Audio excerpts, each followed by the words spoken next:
ইরানের গোপন ভূগর্ভস্থ সামরিক ঘাঁটিগুলির সাম্প্রতিক ফুটেজ আন্তর্জাতিক গণমাধ্যমে সবচেয়ে আলোচিত বিষয়গুলির মধ্যে একটি হয়ে উঠেছে। ভূগর্ভস্থ গভীরে লুকানো এই বিশাল দুর্গগুলি অসংখ্য ব্যালিস্টিক ক্ষেপণাস্ত্রের সংরক্ষণাগার হিসেবে কাজ করে। এর আকার, প্রকৌশল এবং কৌশলগত গুরুত্ব বিশ্ব সম্প্রদায়কে হতবাক করেছে।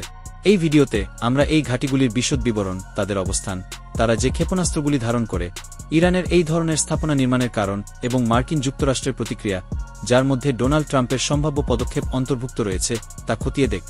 ইরানের ভূগর্ভস্থ সামরিক ঘাঁটিগুলি, যা প্রাচী ক্ষেপণাস্ত্র শহর হিসাবে পরিচিত, ইসলামিক বিপ্লবী গার্ড কর্পস কর্তৃক ব্যবহৃত কৌশলের অংশ। এই স্থাপনাগুলি গভীর ভূগর্ভে সমাহিত করা হয়েছে, যা এগুলিকে বিমান হামলা এবং উপগ্রহ অনুসন্ধানের বিরুদ্ধে প্রতিরোধী করে তোলে। ১৯৮০ দশকে তাদের নির্মাণ শুরু হয়েছিল এবং তারপর থেকে ইরান আধুনিক প্রকৌশল প্রযুক্তি ব্যবহার করে এই নেটওয়ার্ক সম্প্রসারণ অব্যাহত রেখেছে। এই ঘাঁটিগুলির প্রাথমিক উদ্দেশ্য হল সম্ভাব্য আক্রমণ থেকে ইরানের ক্ষেপণাস্ত্র অস্ত্রাগারকে রক্ষা করা এবং ক্ষেপণাস্ত্র প্রস্তুতি এবং উৎক্ষেপণের সময় অপারেশনাল গোপনীয়তা নিশ্চিত কর। ঘাঁটিগুলিতে ভূগর্ভস্থ টানেল এবং হ্যাঙ্গার রয়েছে, যেখানে লঞ্চার, ক্ষেপণাস্ত্র এবং কমান্ড সেন্টার রয়েছে। বেশিরভাগ ঘাঁটির সঠিক অবস্থান এখনও শ্রেণীবদ্ধ করা হয়েছে, তবে অনেকগুলি কৌশলগতভাবে গুরুত্বপূর্ণ অঞ্চলে অবস্থিত বলে জানা যায়। দক্ষিণ প্রদেশগুলি, যেখানে এই ঘাঁটিগুলি পার্শ্ব উপসাগরের উপর নিয়ন্ত্রণ প্রদান করে, যা বিশ্বব্যাপী তেল সরবরাহের জন্য একটি গুরুত্বপূর্ণ রূপ। মধ্য ইরানের পাহাড়ি অঞ্চল, যেখানে পাহাড় প্রাকৃতিক সুরক্ষা প্রদান করে, এই ঘাঁটিগুলিকে বিমান হামলার জন্য প্রায় অরক্ষিত করে তোলে। পার্শ্ব উপসাগরীয় উপকূলরেখা, যেখানে সংরক্ষিত ক্ষেপণাস্ত্রগুলি সৌদি আরব, ইসরায়েল এবং মার্কিন যুক্তরাষ্ট্রের সামরিক ঘাঁটি সহ নিকটবর্তী দেশগুলিকে লক্ষ্যবস্তু করতে পারে। এই স্থাপনাগুলি কঠোরভাবে সুরক্ষিত এবং তাদের অবকাঠামো ক্রমাগত আধুনিকীকরণ করা হয়। ঘাঁটিগুলিতে বিভিন্ন ব্যালিস্টিক ক্ষেপণাস্ত্র রয়েছে, যা ইরানের প্রতিরক্ষামূলক এবং আক্রমণাত্মক কৌশলের একটি গুরুত্বপূর্ণ অংশ। প্রধান ক্ষেপণাস্ত্রগুলির মধ্যে রয়েছে শাহাবুদ্দিন ইমাদ এবং কোরিয়াম শাহ, যার পাল্লা ২০০০ কিলোমিটার পর্যন্ত। ইরান পারমাণবিক প্রযুক্তিতে প্রবেশাধিকার পেলে এই ক্ষেপণাস্ত্রগুলি প্রচলিত এবং পারমাণবিক উভয় ধরনের ওয়ারহেড দিয়ে সজ্জিত হতে পারে।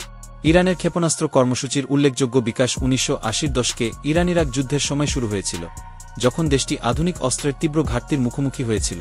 প্রাথমিকভাবে তেহরান চীন, উত্তর কোরিয়া এবং রাশিয়ার সহায়তার উপর নির্ভর করেছিল, কিন্তু অবশেষে নিজস্ব উৎপাদন ক্ষমতা প্রতিষ্ঠা করেছিল। আজ ইরান দাবি করে যে তার ক্ষেপণাস্ত্রগুলি সম্পূর্ণরূপে দেশীয়ভাবে তৈরি। ইরানের ক্ষেপণাস্ত্র অস্ত্রাগার প্রতিরোধ এবং শক্তি প্রক্ষেপণের কৌশলে গুরুত্বপূর্ণ ভূমিকা পালন করে।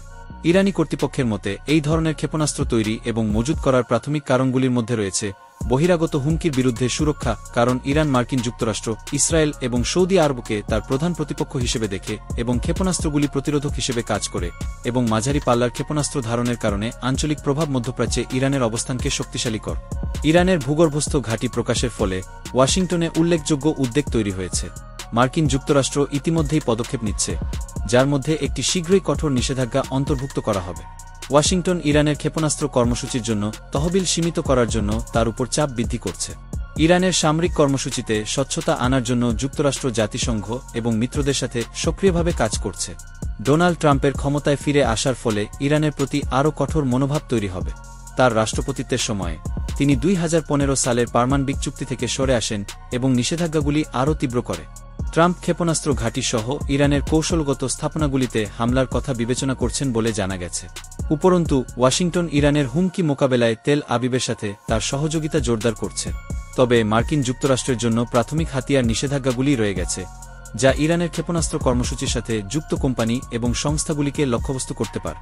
ইরানের ভূগর্ভস্থ ঘাঁটিগুলি দেশের সামরিক কৌশলের একটি শক্তিশালী উপাদান।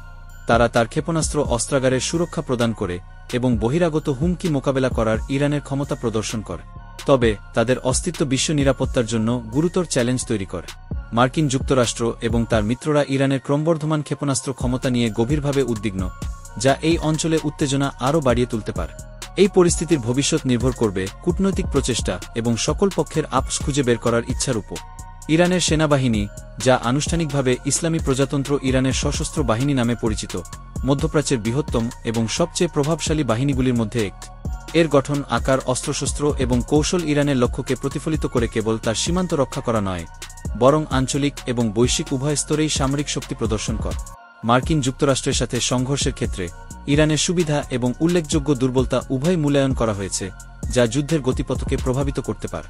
ইরানের সশস্ত্র বাহিনী দুটি প্রধান উপাদান নিয়ে গঠিত: নিয়মিত সেনাবাহিনী, যা আর্তেশ নামে পরিচিত, যা সীমান্ত নিরাপত্তা এবং জাতীয় প্রতিরক্ষার জন্য দায়, এর মধ্যে স্থল বাহিনী, বিমান বাহিনী এবং নৌবাহিনী অন্তর্ভুক্ত, যার মোট শক্তি 4,20,000 কর্মী। তবে ইরানের প্রাথমিক যুদ্ধ বাহিনী হল ইসলামিক বিপ্লবী গার্ড কর্পস বা আইআরজিসি। 1979 সালের ইসলামী বিপ্লবের পর রাজনৈতিক ব্যবস্থা রক্ষার জন্য একটি অভিজাত ইউনিট হিসাবে প্রতিষ্ঠিত আইআরজিসি ক্ষেপণাস্ত্র কর্মসূচি তত্ত্বাবধান করে, ভূগর্ভস্থ ঘাঁটি পরিচালনা করে, বিদেশি অভিযান পরিচালনা করে এবং অভ্যন্তরীণ নিরাপত্তা নিশ্চিত করে। অতিরিক্তভাবে ইরানের একটি বেসিস ইউনিট রয়েছে, যার মধ্যে স্বেচ্ছাসেবকদের সমন্বয়ে গঠিত হয়, যাদের যুদ্ধের সময় একত্রিত করা যেতে পারে। বাসিজির শক্তি লক্ষ লক্ষ বলে অনুমান করা হয়, যার ফলে ইরান দ্রুত একটি বিশাল সেনাবাহিনী মোতায়েন করতে সক্ষম হয়। ইরানের সশস্ত্র বাহিনী এমন প্রযুক্তি এবং অস্ত্র তৈরির উপর জোর দেয়, যা ন্যাটো দেশগুলির কাছে উপলব্ধ আধুনিক সিস্টেমের অভাব পূরণ করে। ইরানের সামরিক অগ্রাধিকারের মধ্যে রয়েছে কামান, ট্যাঙ্ক এবং একাধিক রকেট উৎক্ষেপণ ব্যবস্থা। সেনাবাহিনীর একটি দুর্বল দিক হল বিমান বাহিনী, যা F-4, F-14 এবং MiG-29 এর মতো পুরানো আমেরিকান এবং সোভিয়েত নির্মিত বিমানের উপর নির্ভর করে। তবে ইরান সক্রিয়ভাবে তার ড্রোন প্রোগ্রামকে এগিয়ে নিচ্ছে, যার মধ্যে রয়েছে শাহেদ 136 এর মতো স্ট্রাইক এবং রিকনেসান্স ড্রোন, যা অসম যুদ্ধে গুরুত্বপূর্ণ ভূমিকা পালন করে। ইরানের প্রধান প্রতিপক্ষ অবশ্যই মার্কিন যুক্তরাষ্ট্র। মার্কিন সামরিক ক্ষমতা ইরানের চেয়ে অনেক বেশি। আমেরিকার কাছে আধুনিক বিমানবাহী বাহক স্ট্রাইক গ্রুপ F-22 এবং F-35 এর মতো উন্নত বিমান কাতার, সংযুক্ত আরব আমিরাত, কুয়েত এবং সৌদি আরব সহ মধ্যপ্রাচ্যে সামরিক ঘাঁটির একটি বিস্তৃত নেটওয়ার্ক, পাশাপাশি ক্রুজ ক্ষেপণাস্ত্র এবং সাইবার যুদ্ধের ক্ষমতার বিশাল মজুদ রয়েছে। যদিও মার্কিন সামরিক শক্তি ইরানের চেয়ে উল্লেখযোগ্যভাবে বেশি, তবে সরাসরি সংঘাত সমগ্র অঞ্চল এবং বিশ্ব অর্থনীতির জন্য বিপর্যকর পরিণতি ডেকে আনবে। ইরান কর্তৃক হরমুজ প্রণালীর সম্ভাব্য অবরোধ তেলের দামের তীব্র বৃদ্ধি ঘটাবে। অন্যদিকে মার্কিন মিত্রদের উপর ইরানের হামলা মধ্যপ্রাচ্যকে অস্থিতিশীল করতে পারে। এই কারণে উভয় পক্ষই সরাসরি সংঘর্ষ এড়াতে পছন্দ করে।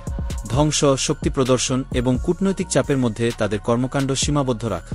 তবে ক্রমবর্ধমান উত্তেজনার প্রেক্ষাপটে যেকোনো ভুল বা উস্কানি পূর্ণাঙ্গ যুদ্ধে পরিণত হতে পারে। ইরানের ভূগর্ভস্থ সামরিক ঘাঁটি আন্তর্জাতিক সম্প্রদায়ের জন্য একটি বিশেষ উদ্বেগের বিষয়, কারণ এগুলি সম্ভাব্যভাবে পারমাণবিক অস্ত্রের উন্নয়ন, সংরক্ষণ এবং উৎক্ষেপণের জন্য ব্যবহার করা যেতে পারে। যদিও তেহরান আনুষ্ঠানিকভাবে দাবি করে যে তার পারমাণবিক কর্মসূচি শান্তিপূর্ণ উদ্দেশ্যে, তার ভূগর্ভস্থ অবকাঠামোর গোপনীয়তা এবং মাত্রা গুরুতর সন্দেহ এবং ভয়ের জন্ম দেয়। বিশ্ব সম্প্রদায়ের কাছে পরিচিত হওয়ার অনেক আগেই ইরান তার পারমাণবিক কর্মসূচির জন্য ভূগর্ভস্থ স্থাপনা নির্মাণ শুরু করে। ফোর্ডো ইউরেনিয়াম সমৃদ্ধকরণ কেন্দ্রের মতো স্থানগুলি গভীর ভূগর্ভস্থ অবস্থিত, যা এগুলিকে বিমান হামলার জন্য কার্যত অরক্ষিত করে তোলে। এই ঘাঁটিগুলি বিশেষভাবে আক্রমণ সহ্য করার জন্য ডিজাইন করা হয়েছিল, যার ফলে ইরান সামরিক হুমকির মধ্যেও পারমাণবিক উন্নয়ন চালিয়ে যেতে পারে। ইরানের ভূগর্ভস্থ পারমাণবিক অবকাঠামো কেবল ইসরায়েল এবং সৌদি আরবের মতো আঞ্চলিক প্রতিদ্বন্দ্বীদের জন্যই নয়, বিশ্ব নিরাপত্তার জন্য হুমকি। ইরানের স্বচ্ছতা এবং আন্তর্জাতিক সম্প্রদায়ের কঠোর তদারকি ব্যবস্থা ছাড়া পারমাণবিক সংঘাতের ঝুঁকি একটি গুরুতর সম্ভাবনা রয়ে গেছে। বন্ধুরা, ইরানের এই অস্ত্রগুলো সম্পর্কে আপনার কি মতামত কমেন্ট করে জানা, এবং ভালো লেগে থাকলে একটি লাইক দিয়ে চ্যানেলটি সাবস্ক্রাইব করে দিন, এবং আপনি কি ধরনের ভিডিও দেখতে চান সেটিও কমেন্ট করে জানা। তো দেখা হচ্ছে আগামী ভিডিওতে, ততক্ষণ পর্যন্ত ভালো থাকবেন। ধন্যবাদ।